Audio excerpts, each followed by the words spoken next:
You've all given like such beautiful like explanations of your faith and like your experience growing up. So I just wanted to ask, like, seeing like all the negative like and very hateful things that people have to say about your religion, like how does that like not just change the way that you like view your faith, but how does that affect you? I mean, in a sense that when I first came here, a lot of people were worried, like, oh, would I be a victim of, Islamophobia, racism, and such. But so far in Penn State, it's been pretty nice. It's been pretty calm.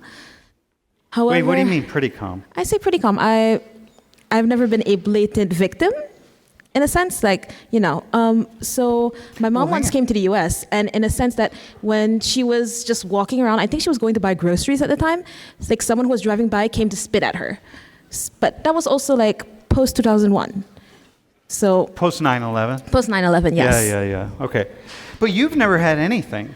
So far, nothing that I noticed. Oh, no. So I want to say something, though, that's important. Okay. Because you said so far here at Penn State it's been pretty nice, but actually it's been really nice. Yeah. I know you're just, it's a figure of speech, right? Yeah, it's been pretty nice. No, but it's been really nice. You haven't had anything. And you're hijabi. So, but you don't go out at night with all the drunk college students. I do, and despite all that, it's pretty safe. Yeah, it's very safe, yeah. I've had conversations with people at like 1 a.m., 2 a.m. while they were like 1 hour, 2 hour conversations about Islam and like, certain conflicts that are going around.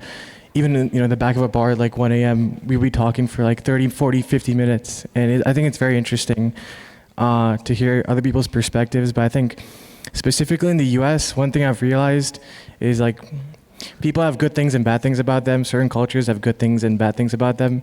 But I feel like in the US, one of the bad things is that people are very geographically and culturally ignorant about other. That's just one of the cons about being American. I don't know. That's just what I feel. A lot of people they have no idea about Islam, and like a lot of the countries that have people have no idea what Indonesia is. Like I think 80% of the conversations I've had with people who are American, they have no idea where Indonesia is, and that kind of it gets annoying. Why do you think Muslims face more public suspicion than some other religious groups? I think certain misconceptions, as well as the way the media portrays us, and I think also a lack of information as well. Like, I don't think there's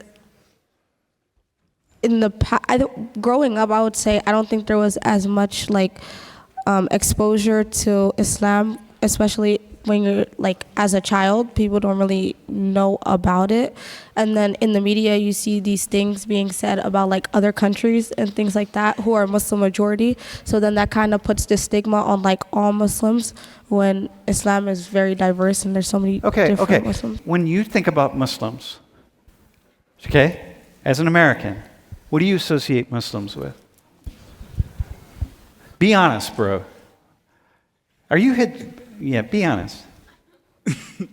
I mean, as a child, of course, with the terroristic things that happen in the world, that's terrorism. Yeah, that was originally. But then, of course, as I grew up and learned more, expand that belief and realized that it's similar to Christianity. There are people who decide to do bad things in the name of a religion. Yeah. But that does not mean that all the religious people are that exact thing. Yeah. And so I would say.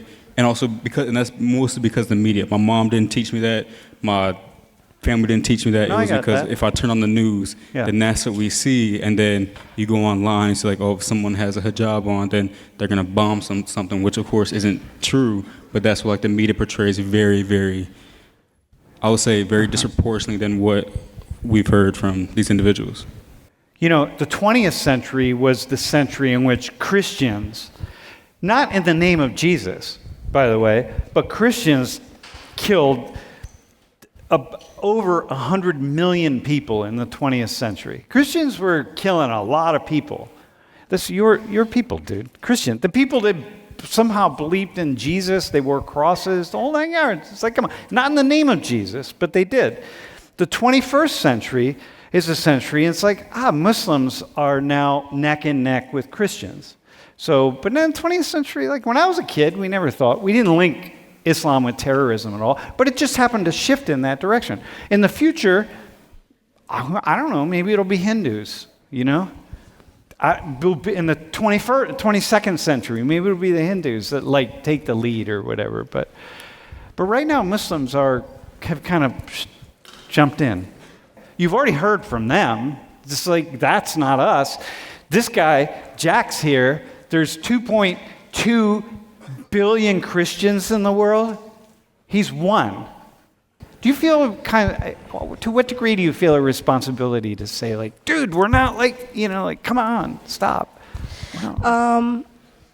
I think in a way it's kind of exhausting because, like, especially that rhetoric became stronger post 9/11, and obviously I was born after that, so it kind of feels like my whole life I've experienced that.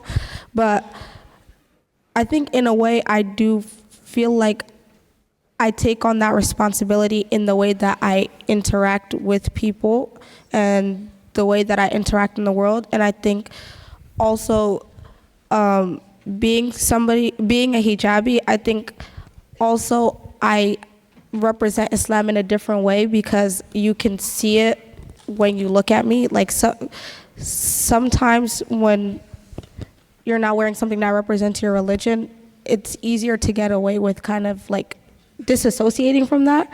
But I feel like this is something that I wear outside every day, so I have a different kind of responsibility to represent my religion in a way where people are gonna see it as like, this is not how Muslims are. Like, going off of what you just said, do you think that, like, this harmful rhetoric, do you think that it influences you in a way that you want to be, like, a better Muslim, or, like, be stronger in your values and, like... That's a cool question. Because a lot of times when we get attacked, we double down. You know what I mean? Like when people attack the United States, and we attack anybody, we double down. It's like, oh, you don't like Penn State? Well, after the Sandusky scandal at Penn State, our students here, everyone was attacking Penn State. This is like pedophile you and all this negativity. You don't remember any of that. But Penn State students, they all went home, man. They put all their Penn State gear on and they walked around the world like this. Yeah, I'm from Penn State, so you double down, I feel like the hate is justified to an extent. I think there's certain things that cannot be excused, definitely in the past when it comes to, at least in this, in the 21st century. However, that's kind of the issue. It's you're picking the bad apples. I think that's why I mentioned Indonesia, is because there's so many more types of, there are billions of Muslims around the world. Their representation is a lot more than just a few countries in the Middle East, which is kind of the issue. And I think, at least in America, I think a lot of people grew up with, that's because the U.S. is tied to a lot of these issues as well. So naturally, that would be the consensus. So I think it's a huge misunderstanding and just a misrepresentation of how Muslims are, because there are definitely Muslims outside these like small countries, these smaller countries in the Middle East. And it's not even just the Middle East. I mean, like, these are specific countries. There are other countries in the Middle East that are completely fine. How the vast majority of Muslims are. Yeah. Yes, it's a lot bigger than just a small portion of the entire world. Yeah. Okay. Similarly to the way that I've heard people get called bad Christians, quote unquote, what would it feel like to be called a bad Muslim, and in what way do you gauge that like good and bad scale in religion?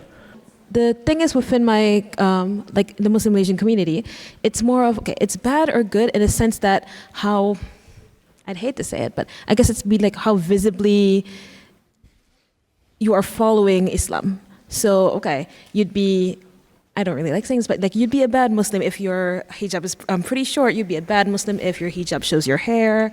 And I'm mentioning specific to hijabs because that's the first thing that comes to mind. You're a bad. What about Adnan here? Wearing his baseball cap. Oh, the baseball cap is fine. No, but he just looks like he's in shorts. Yeah. He's in, like, his arms are covered, but what about that? In my specific community, because I come from religious school, so that also kind of helps. It's honestly just the shorts. It's the shorts. And Dude, you're I in don't trouble. think Well, he's not wearing gold, so it's fine, I think. Do you know that? Do you know that Muslims would judge you for? Well, I would never be allowed Wait. to wear shorts. Hang on. Wait. So I would never be allowed to wear shorts in my grandmother's house, even until now. Like my mom will see me in shorts. She'd be like, "Don't do that." Dude, your mom's gonna Don't do see that. you on the live. She's stream. fine because today's a sunny day, so it's like, Oh, yeah. yeah, it's fine. Hey, So- Mom, it's a really sunny day and it's really warm in here, so he's all right. You know.